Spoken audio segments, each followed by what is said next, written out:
उस ब्राह्मण की पुत्री ने अन्न का एक निवाला नहीं खाया था, ध्यान देना। और बल्कि ऐसे जुलाब पी रखे थे कि इतने लूज मोशन हुए, इतने लूज मोशन हुए कि शरीर मानो हड्डी का ढांचा ही बस पड़ा हुआ था। ऐसा लग रहा था कि कंकाल के ऊपर केवल चमड़ी का परत चढ़ा दिया गया था। राज दरबार में गई, राजा के सामने उपस्थित हुई।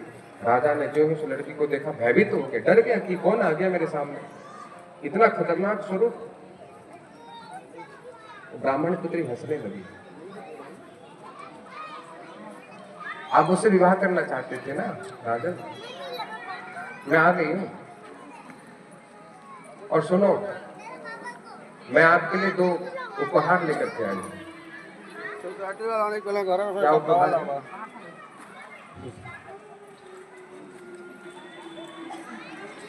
उस ब्राह्मण पुत्री ने अपना मल लेकर के आई, समझते हो ना, मल। एक थैला बनाया और कहा कि लो, ये है मेरी सुंदरता। जिस सुंदरता के पीछे तुमने सारे धर्म कर्म को भूल गए थे ना, सारी सुंदरता को निकाल कर इसमें भर दिया है। जो सुंदरता चढ़ा हुआ था शरीर पर, कह रहे थे ना विवाह करना है, लो कर लो। राजा की आंखें फटी की फटी रह गई। राजा घबरा उठा, राजा को पश्चाताप होने लगा, ग्लानि होने लगी कि मैं राजा हूं, न्यायाधीश हूं, ये मैंने क्या गलत कर बैठा था। थोड़ी सी सुंदरता में रीझ कर इस प्रकार में अन्याय अत्याचार कर रहा था। चरणों में गिर पड़ा। आज जिस सुंदरता का गुमान कर रहे हो ना, उस सुंदरता को जाते समय नहीं लगेगा। जिस शरीर का गुमान कर रहे हो, एक ना एक दिन शरीर भी कोई काम नहीं आएंगे। हाथ कर सब बैठ जाएंगे, खाट पर हम सब पड़ने वाले हैं। जिस पद प्रतिष्ठा का गुमान कर रहे हो, ये पद प्रतिष्ठा सब चली जाएगी। और नहीं तो अपने अतीत में मुड़कर देखो कि एक जमाना था अपने बाप दादाओं का, आज उनकी क्या स्थिति बनी हुई है। इस प्रकार लाचार है, बेसहारा है, और यदि उन्हें देखकर भी हम नहीं सीख पा रहे हैं। और आज भी हमारे भीतर अहंकार भरा हुआ है कि भैया अभी तो मैं जवान हूँ, अभी तो मैं जवान हूँ, अभी तो मैं जवान हूँ।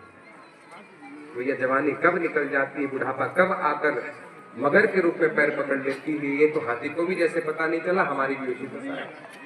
बुढ़ापा रूपी मगर तो पैर ही पकड़ते। महाराज जी घुटने अब चले नहीं जा रहे हैं, घुटना बैठा जा रहा है। किसी ने कहा कि ग्रीस खत्म हो गया महाराज जी, ग्रीसिंग करवा, घुटने बदल लो, इससे क्या बुढ़ापा छोड़ देगी?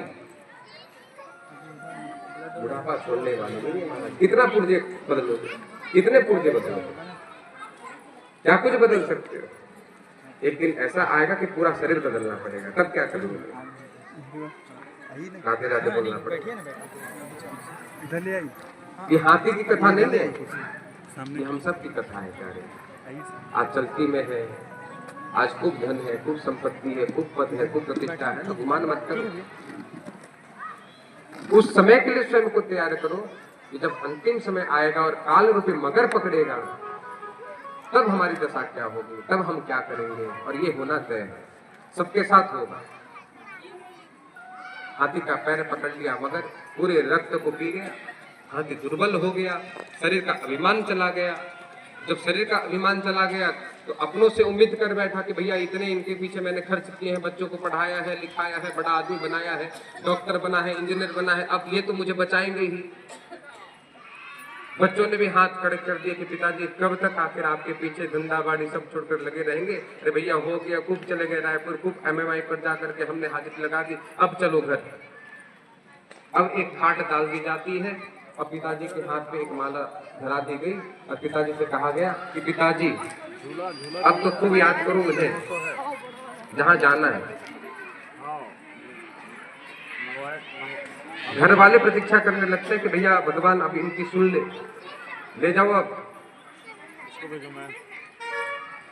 ऐसी स्थिति हाथी की बन गई, ना शरीर काम आया, ना परिवारजन काम आया, कुछ भी काम नहीं आया। और जब सभी प्रकार से हाथी सभी से निरुत्साहित हो गया, जितने उसके अहंकार बने हुए